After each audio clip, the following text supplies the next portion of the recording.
2 Corinthians chapter number 4. 2 Corinthians chapter number 4 from verse 16.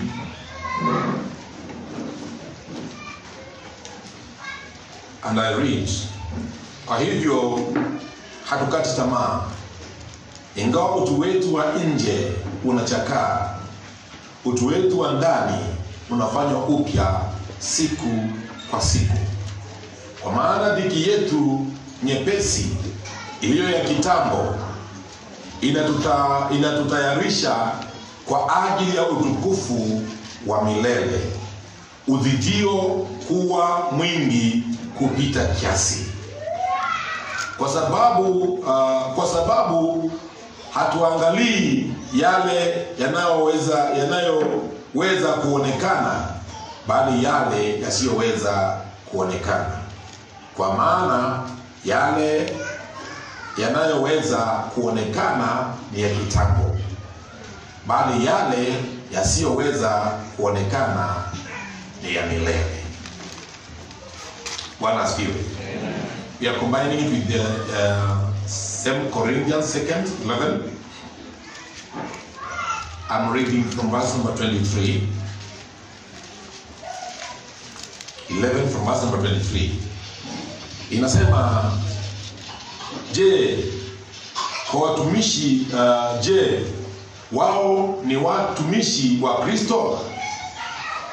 Na nena kiwazimu, mimi ni zaidi yao. Nimefanya kazi kwa bidii kuliko wao. Nimefungwa gerezani mara kwa mara. Nimechapwa mijeredi sana. Nimekabiliwa na mauti mara nyingi. Mara 5 nimechapwa viboko 40 kasoro kimoja na Wayahudi. Mara 3 nilichapa kwa fimbo.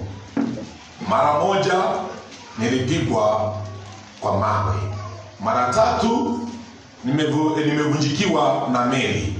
Nimekaa kilindini usiku kucha na mchana kutwa, katika safari za mara kwa mara, hatari za kwenye mito, hatari za wanyang'anyi, hatari kutoka kwa watu wangu wenyewe, hatari kutoka kwa watu mataifa, hatari mjini, hatari nyikani, hatari baharini, hatari kutoka kwa ndugu zangu, kwa ndugu wa uongo.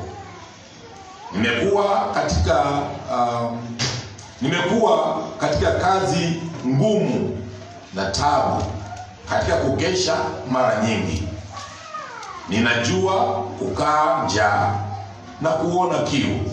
Nimekaa mara nyingi bila chakula. Nimesikia baridi na kuwa uchi. Zaidi ya hayo yote, nakabiliwa na mzigo wa wajibu wangu kwa makanisa yote. Baba, katika jina la Yesu Kristo, nakushukuru kwa neno hili. Mwenyezi Mungu, nena pamoja na nyoyo zetu kwa wakati wa leo. Kwa jina la Yesu Kristo naomba na kuamini. Amen. Bwana asifiwe sana. Nataka kuongea kuhusu no retreat, no surrender. Hakuna kurudi nyuma na hakuna kuachilia. I'm not surrendering. Bwana asifiwe sana. Sitainua mikono. Paulo alikuwa anaongea na Wakorintho, na alikuwa anaongea na Wakorintho kwa mambo ambao hata sisi wengine we are battling with even right now. Kuna watu tunapitia katika hali ya vita kimaisha, mambo ambayo yanahatarisha maisha yetu, yanahatarisha kazi zetu, yanahatarisha familia zetu, yanahatarisha afya yetu, mambo ambayo yanahatarisha Ukristo wetu, yanahatarisha hali yetu ya kiroho. Kwa hiyo mambo haya yote ambayo yanakuja, Paulo alikuwa amepitia na akaona kwamba mambo haya yote ambayo yamekuwa ni magumu ambayo tumesoma katika Wakorintho wa pili mlango wa 11, ambayo anasema kwamba nimepita mambo haya yote, Lakini akakumbuka akatuambia kitu kimoja, kwamba yeye hakusarenda. He did not surrender nor retreat. Kwa hivyo leo hii tunasema no surrender, no retreat. Praise the Lord. Hakuna kuachilia. Bwana asifiwe sana. Praise the Lord. We are not giving up. Hata kama mambo ni magumu, hata kama mambo yametulemea, ninajua kuna hali tunapitia ndani. Unafika mahali unasema kwamba hii hali imekuwa ni ngumu sana. I can no longer continue. I want to encourage you today. No surrender, no retreat. Praise the Lord. Ni kuangalia msalaba, kuambia Yesu, mimi ninajua unanijua. Katika kitabu cha mlango wa 4 anasema kwa mambo ya nje, outwardly, mambo ya nje unaweza niona kwamba nimeshindwa, unaweza niona things are falling apart. Hata ukisikia hadithi yangu utajua mambo yangu ni mabaya, things are not working, I am just about to give up. But the Bible is telling us that God is doing a new thing from the inside. Bwana asifiwe sana. Ninajua kwamba uko mahali umejua kona, but ukijisikiza wewe mwenyewe utajua kwamba kuna kitu Mungu anakuambia, na kuna kitu una ushindi nayo, na kuna kitu unasimamia. You can stand and tell God, God, I can do this. Praise the Lord. Ametuambia kwamba our afflictions ni za moment tu, ni za muda tu. Zile mambo unapitia kwa saa hii ni za muda tu ndugu. Wewe naona unataka kuinua mikono na Mungu amekupatia tu kipimo cha muda mfupi tu. Ndio Paulo anasema haya mambo tunapitia si mambo permanent, ni mambo ya muda. Even if you are going through a family challenge or a marriage challenge, ni ya muda. Bwana asifiwe sana. Hello. Praise the Lord. Amen. Sasa kile wakati unafanya counseling ya watu unaulizwa, mshawahi kugombana vizuri sana? Ukisema mjagombana unaambiwa enda mgombane kwanza, mkishagombana vizuri urudi. Bwana asifiwe sana. Kwa sababu gani? Kwa sababu kuna mambo mengine ni afflictions ambao si za muda mrefu, ni za muda mfupi. Na ndio Paulo alikuwa anawaambia kwamba our afflictions are just for a moment. Na hii mambo tunapitia inasema they are preparing us for a bigger glory. Zinatuandalia baraka kubwa. Yale unapitia ndani yanakuandaa kwa baraka. Praise the Lord. God wants to root you. Unajua kuna miti ingine huko kwetu inaitwa wanaita kama mtimbao. Sijui inaitwa kama mtimbao, inaitwa eucalyptus, ya? Eucalyptus mtimbao. Hiyo mti ni mti mmoja ambao haiangushwangi na baridi au upepo. Bwana asifiwe. Ushawahi kuona eucalyptus imeng'olewa na upepo na mizizi? Bwana asifiwe. Unless hiyo kwa mto imemea mahali maji iko chini, ndio mizizi haiendi chini. Lakini huo mtu kwa sababu ya shida nyingi, kwa sababu ya upepo inaendaga juu, upepo inaisukuma. Wakati upepo inaisukuma juu, ile kitu hiyo mtu inafanya, ukisukuma juu ndio inateremsha mizizi chini. Ukisukuma juu ndio inateremsha mizizi chini. Huo ndio mtu utakuta mzizi wake umeenda ndani sana. Kwa sababu gani? Kwa sababu wakati shida zinakukumba, zinakuletea a weight of glory, yani zinakutayarisha kwa umilele. Bwana asifiwe sana. Let me tell you, your problem should reach you more in Jesus Christ. Hiyo shida unapitia inatakana ikupande sana ndani ya Yesu Kristo. Bwana asifiwe sana. Uwe kama hiyo eucalyptus. Wakati afflictions zinakuja is when you go deeper and deeper and deeper into prayer, deeper into the word. Kuna watu wengine za ile shida imekuwa nyingi, unasema hata siku hizi mimi siombi. Kwa maana shida imekuwa mingi sana, hata mimi siombi siku hizi, ninaona hakuna haja ya kuomba. Kwa maana shida zimekuwa mingi sana. Bwana asifiwe sana. Praise the Lord.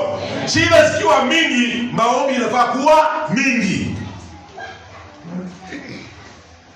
Bwana asifiwe sana. Because Paulo anasema zile vitu tunaona ni za muda tu, lakini zile vitu hatuoni, zile vitu za kiroho, the things of faith, vile vitu ya mioyo, the things of the heart. Praise the Lord.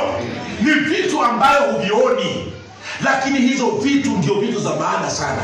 Unaweza ona mtu vile alivyo anakaa mahali hapa, unaweza mdharau tu vile unamdharau, lakini let me tell you one thing, unamdharau hivi leo, usidharau mtu mwingine yoyote. Bwana asifiwe sana. Let me tell you, don't usidharau mtu mwingine yeyote. Don't despise anybody. Kuna wakati mwingine mimi nilikuwa nafanya kazi, sasa nilikuwa nachukua watu kazi. Na kuna wakati mmoja mimi nilikuwa nasaidia tu watu nachukua. I didn't know who I was helping.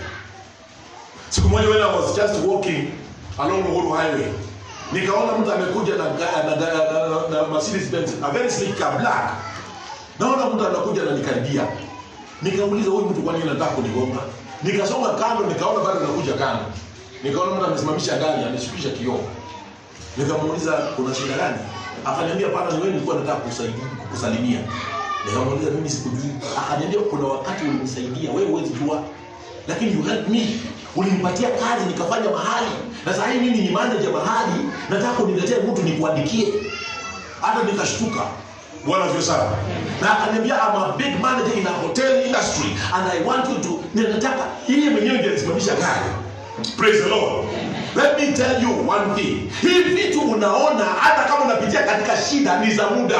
Unaweza ona mtu anapitia kwa shida, kama mimi ningemwangalia niseme hajasoma. Let me tell you, kuna wale watu wamesoma and they humble themselves. Unaweza ona anabeba mawe ufikiri hajasoma. Kumbe mtu akona PhD. Hello. Kwa maana akona Yesu Kristo, amenyenyekea, amevaa unyenyekevu. Wewe unamdharau lakini amevaa unyenyekevu. Praise the Lord. Bwana asifiwe sana. Mungu amekuenlist wewe kama askari wake. He has enlisted you as his soldier. And as a soldier of God, you should not retreat. Hakuna wakati askari anafaa kuretreat. Askari anafaa kuendelea mbele na kupigana vita. Mungu amekusudia sisi, we are soldiers of the Lord. We are soldiers in the army of God. We cannot afford to give up. We cannot afford to retreat because of our affliction, because of what is happening in our lives, because of the troubles that we are going through in our lives. We are in a state of war and we must fight. And in fighting in the war of God, there is no surrender. Bwana asifiwe sana. Mungu ametuambia katika kitabu cha Wakorintho wa pili 10:4 inasema, the weapons we have are not carnal.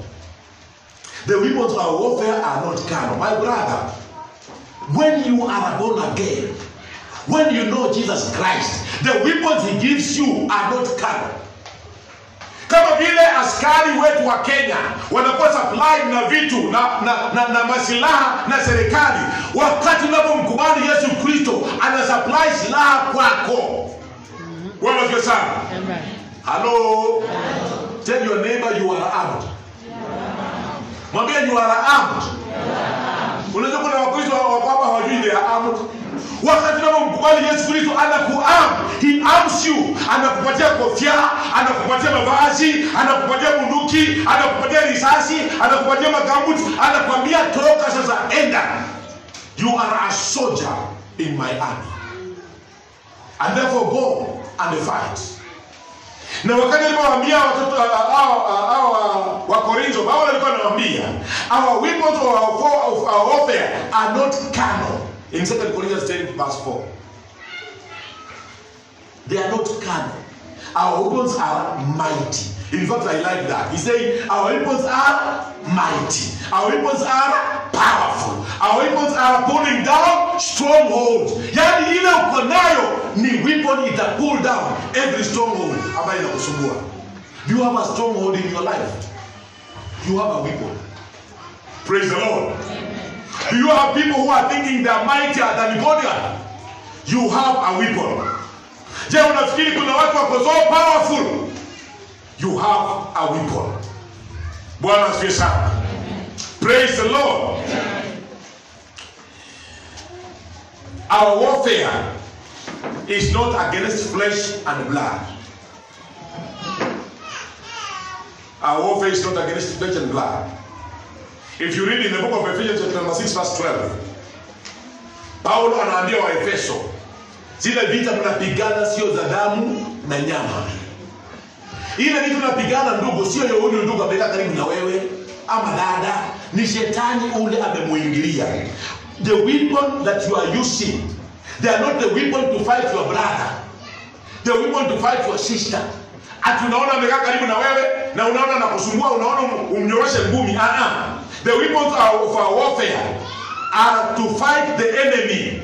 Praise the Lord. Na Paulo anaambia Waefeso kwamba we are fighting principalities. We are fighting powers of the dark world. We are fighting against the spiritual wickedness in high places. Haupigani na sisi. Ule unapigana naye ni adui shetani ambaye anakuja ili kwamba afanye maisha yetu kuwa magumu na maisha yako. You have the weapon. Praise the Lord. Hebu fikiria ukiona askari, wewe ulikuwa unaenda unakaribia askari na unaona yako na kofia, amevaa kirauni vizuri, hapo na uniform na hapo na bunduki. Bwana asifiwe sana. Alafu unapokaribia yeye kitabu mwambie kile unataka, unaona amechomoka mbio. Praise the Lord. Wewe utafanya nini? Praise the Lord. Wewe ndio utaanguka. Sasa unashangaa ukiwa na uniform ya polisi, hata akiwa peke yake, as long as ako na kiraoni kwa kichwa, as long as ako na uniform yake na ako na bunduki yake iko tayari, yeye he is ready, he cannot retreat and he cannot surrender. Bwana asifiwe sana. Askari anakufa akiwa akienda mbele, hakufi akirudi nyuma. Bwana asifiwe sana. Praise the Lord. You fight as you go ahead, not wakati unaporudi nyuma. Kwa sababu God has given you his armor. Praise the Lord. Ukisoma hiyo Ephesians inasema God has given us the armor. We are putting on the armor of God. Vile askari anavaa the armor ya serikali wa Kenya, sisi tunavaa the armor of God. Hello. Praise the Lord. Kuna kiraoni ya mbinguni. Inafaa hata mtu akikuangalia, hata kama ni askari, ukikutana na yeye akiona kiraoni ya mbinguni, anajua hii kiraoni it is greater than what I have. Bwana asifiwe sana. We need to put on the whole armor. Na anasema for us to withstand this evil, you have to put on the whole armor. Do you have the armor? Many of us are retreating. Many of us have surrendered. Wanaona tu shetani anafanya kitu kidogo wanasarenda. Wanaona tu anastua mtu mbele huko mbele wanatoroka. Hata watu kama hawajui kile wanatoroka tu. Hello. Mtu akitoka hapa aanze mbio, utaona hata kimfuata hata wawili watatu. Wanauliza, "Waje tusikie mbele." Tao ni watu wanajua kudanganya watu. Praise the Lord. Unaweza kusikia mtu anakuambia, "Kuja uone mtu kwa pale juu, ako na macho tano na nini na hakuna kitu." Unakuta watu wamesanyika hapo, watu 10 wanaangalia. Na hujaona, wewe wacha anaenda. Mwingine anakuja, hujaona, watu wanasanyika hapo, watafika hata jioni na hakuna kitu. Praise the Lord. Wengine walikuwa wanadanganya watu ati kuna inaitwa mermaid. Mermaid ni ile mtu nusu, ati ni nusu samaki na huko juu ni mtu. So jamaa walikuwa wanatengeneza box town. Wanasema kuja ona mermaid. Unaenda unalipa pesa. Ukienda ukilipa pesa, unaenda huko unakuta ni makaratasi imewekwa. Unatoka hapo unaulizwa na mwenzako, "Wewe umeona nini?" Unamwambia, "Wewe mwenyewe ndio uone." Huwezi kumwambia umepoteza shilingi yako kitu.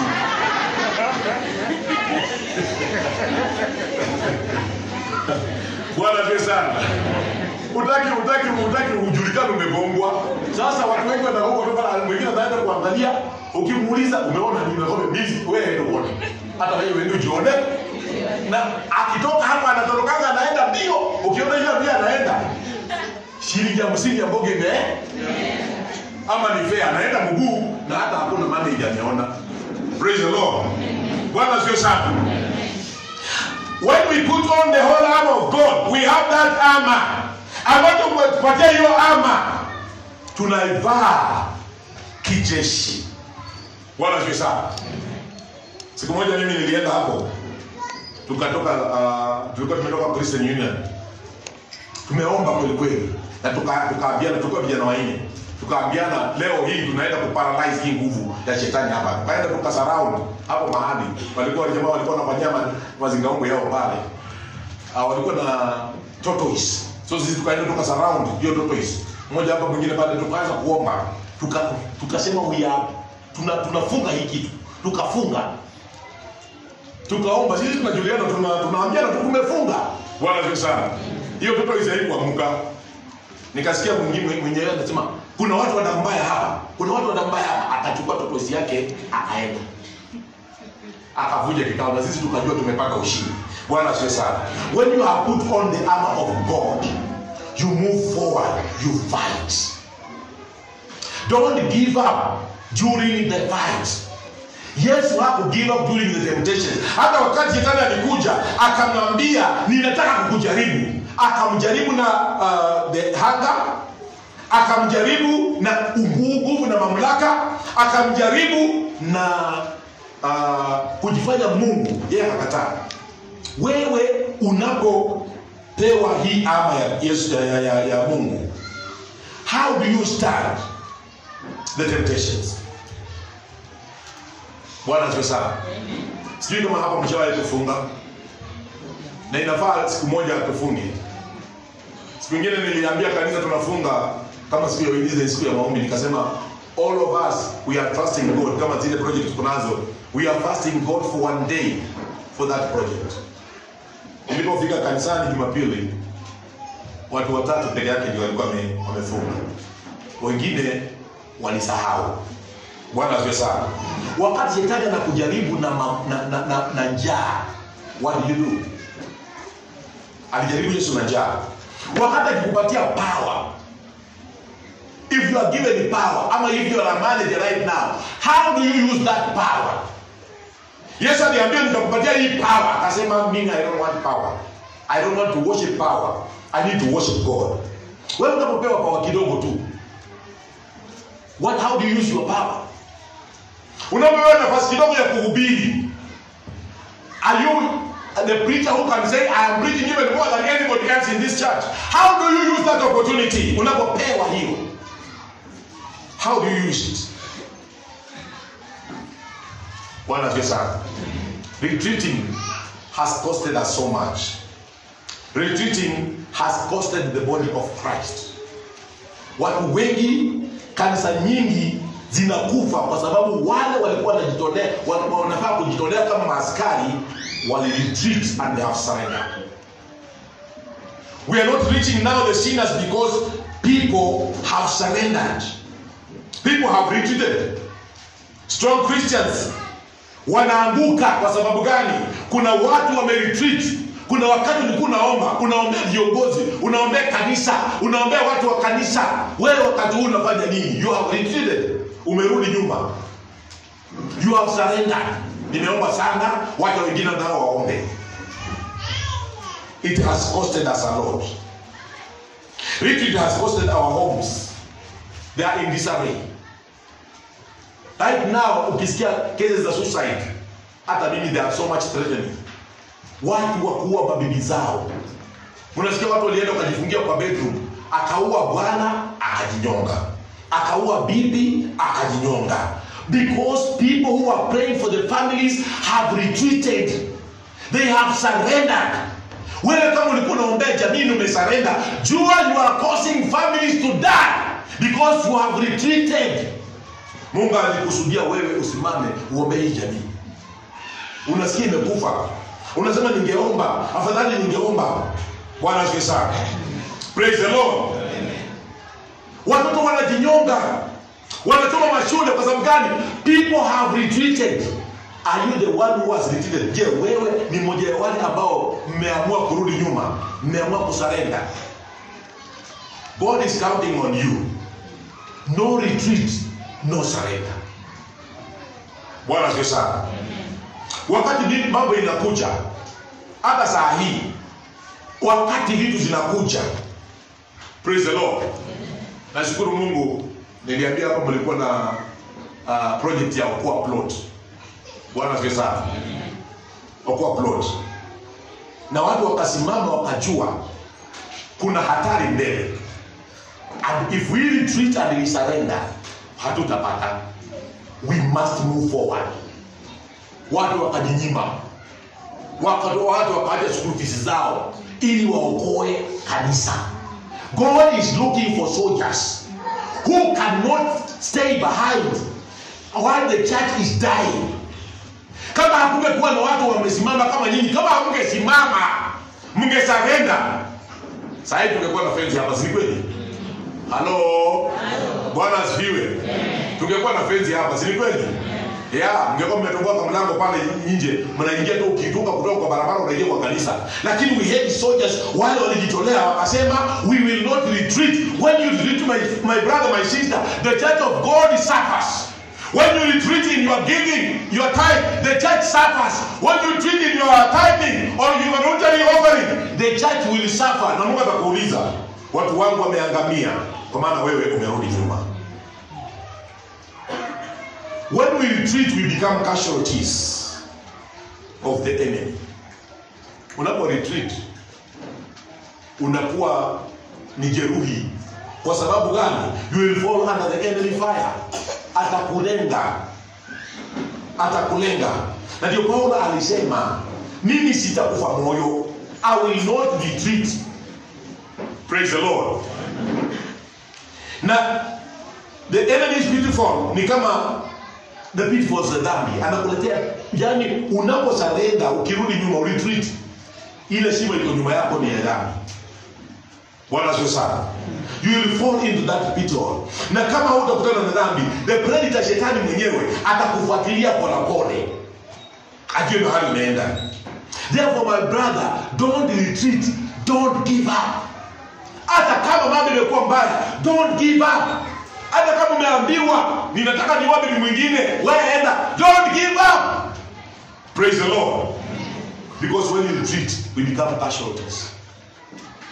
Bwana asifiwe sana. Praise the Lord. Yeah, stand your ground. Hata kama wanasema wewe ati mwingine anakuja, sema mimi ndio wa mbele. Nitapigana nikiwa mbele. Nitakaa hapa mbele. And wakati unapokaa mbele, unajua Biblia inasema nini? God is saying, the war is not yours, the war is mine. Therefore, Mungu mwenyewe atakupigania. What happened again when we retreat? When we retreat, we quit God's battle. Tunatoka kwa vita za Mungu. And we keep our war. And when you keep your war, you will never win. Hello? You will never win. Usiende kwa mtu piece of your mind. Ati wacha leo mimi nimwambie. Kuna dada mmoja alikuwa anapenda kuomba sana. So wakati alikuwa naomba, kuna dada mwingine alikuwa anamkorofisha sana. Sasa alikuwa anaenda naomba, na yule anakuja kumwambia, ninajua wewe wakati unaomba unanisumbua, unanitumia mashetani. Vitu vyako haviendi vizuri. So siku moja alikuja akapiga kelele, akamwambia sasa saa hii sitaomba, nitakuja nikunyoro, tunaenda moja kwa moja. Kumbe huyu alikuwa amekuja mtihani bwana. Sasa huyu dada akawacha maombi, anakimbia ile kukutana na huyo dada alimnyanyua juu, my friend. Hakuweza kwa mkono, kila alikuwa anaweza kwa maombi. Watu walikuja kumuokoa kama ananyongwa chini. Praise the Lord. Na Yesu alikuwa amesema, "Waje nitokee," akatoka kwa nyumba bio aende kukutana na ule, alimnyonga my friend. Ndio usiwachilie maombi. Praise the Lord. Because don't take it to be your war. Kama Mungu anakupigania, waacha Mungu akupiganie. Bwana asifiwe sana. When we retreat, when you retreat, you lose the focus. You lose the focus. Bwana asifiwe sana. And when you face the battle, you move forward. Hakuna mtu aliface battle akarudi nyuma. Hebu angalia shanda kumesha kama Abednego. Walisema tutaingia ndani ya moto. Walipoingia ndani ya moto, waliweza kutoka kwa sababu gani? Kwa sababu they faced the battle. Are you having a battle before you? Face it right now. Hello? Bwana asifiwe sana. The solution to your problem is in your hands. Hata kama hiyo ugomvi. Hata kama ni ugomvi ya jamii, bwana na bibi. Na wazee usijaribu kubishana na mama. Unajua kulingana na historia wanasema kwamba mama anaongea maneno 40 na wewe hata hujatamka moja. Bwana asifiwe sana. Yaani unasema nini? Amesema 40. Wewe unasema nini? Amesema ingine 40. Sasa hata kabla hujasema maneno mbili yako over 100. Bwana asifiwe sana. So ni kutulia. Ambia Mungu akupatie the weapon. And I thank the Lord for his weapon. Wakati Mungu anakuarm na weapons. When people are fighting you, he gives you the weapons of patience. Anakupatia the armor ya patience. Bwana asifiwe sana. Wakati watu wanakusengenya, anakupatia patience ya kuvumilia. Praise the Lord. Na kusema kwamba nyinyi semeni tu, I have that weapon. Anakupatia hiyo silaha. You have the weapon. Wewe ni kuunleash tu unatoa. Wakikuja unasema tunakuja vita, wewe unatoa ile silaha ya upole. Unasema I have my defense, my upole. Unatoa silaha yako. Ukileta silaha hii ya upole, hata unakuja na vita anaenda. Because you have the weapons. Praise the Lord. Umepewa hizo weapons zote na Mungu. Na ukizitumia vizuri, utashinda huyu adui shetani. Hallelujah. Just want to finish. True soldiers don't quit or surrender because one, they understand their weaknesses and they work them out. In book of James chapter number 4 verse 6, wanaelewa udhaifu na wanaifanyia kazi. Bwana asifiwe sana. Praise the Lord. Siku moja nilikuwa nasoma kitabu cha, kuna kitabu hapo sio nilikuwa nasoma kitabu gani. Nilikuwa nasema sungura alienda kubishana na ndovu. Akabishana na ndovu akaiambia mimi niko na nguvu. Unaona hii misuli? Sasa ndovu anaangalia kitu hata anaweza kuuliza na pua. Na anasema mimi naweza kuruta wewe. I can push you usicheze na mimi. Ndovu akamwambia unasema nini? Akamwambia funga kamba uone. Ndovu akifunga kamba akaenda kwa kifaru akaitoka akasema wewe unajifanya mimi uangalia hii maso. Naweza kunyanyua wewe. Kifaru kauliza wewe unanyanyua mimi unanyanyua mimi na mwana gani? Akamwambia funga kamba uone. Akafunga kamba pande akajibia pande akafunga ndovu. Akaenda akasimama katikati na mnaidogo hapo pande. Haoni nini akakubali. Akamwambia sasa ndogo unasikia? Na wewe unasema nasikia. Na wewe kifaru unasikia? Sasa nimekuwa tayari vuta my friend. Ndogo wakavutana na kamba wenyewe kwa wenyewe, wakavurutana, wakaona, wakasarenda, wakamwambia sungura wewe nguvu kweli tumeona maso yako. Praise the Lord. You understand your weaknesses and you work on your weaknesses. Bwana asifiwe sana. Yeye alijua udhaifu wake. Akajua hawa sitaweza, lakini nikitumia hii weakness yangu ya kuambia hii kama tufunge, sasa hakuna muda. Ndovu aliogopa sungura na kifaru aliogopa sungura. Walikuwa wanamuonea wanampega saluti na sungura hana nguvu. Bwana asifiwe sana. You understand your problems and you overcome the problems. Number 2, they realize the battle belongs to God. In Chronicles chapter 2 Chronicles 20:15, they know the battle belongs to. Hivi tunapigana unasungana naye si yako, ni ya Mungu mwenyewe. Number 3, they position themselves in Christ. Wanajiandaa katika Kristo. You'll get that one in 2 Chronicles 20:17 and Ephesians 6:11. Soldiers, true soldiers, they position themselves in Christ. Where are you? Chukua silaha zako, position yourself. Number 4, they don't fear but prepare to attack. They prepare to attack the problem. You don't fear. Stand and prepare yourself.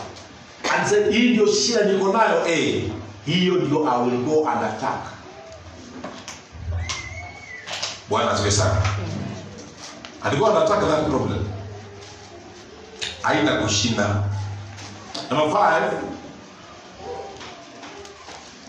they surrender themselves completely to God in worship. In other words, wakati hana uniform anategemea Mungu ampatie. Wakati hana silaha anategemea Mungu ampatie. So depend on God. Romans 12:1 and James 5:11. Depend on God.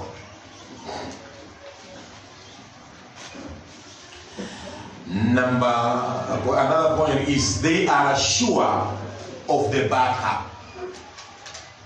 They are sure of the backup. Ni nani anakubaka?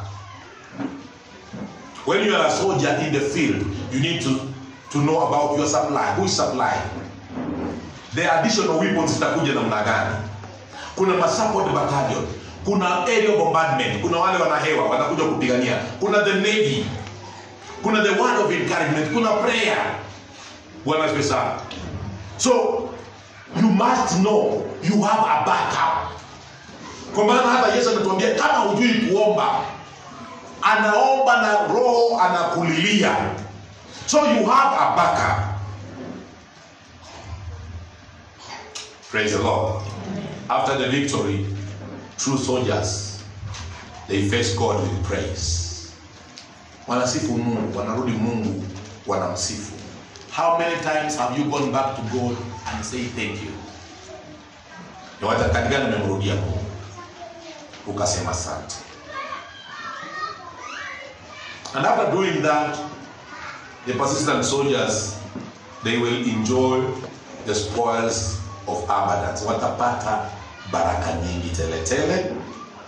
God will give them a new spirit and a new attitude. God will give them joy and God will give them peace. Are you surrendering?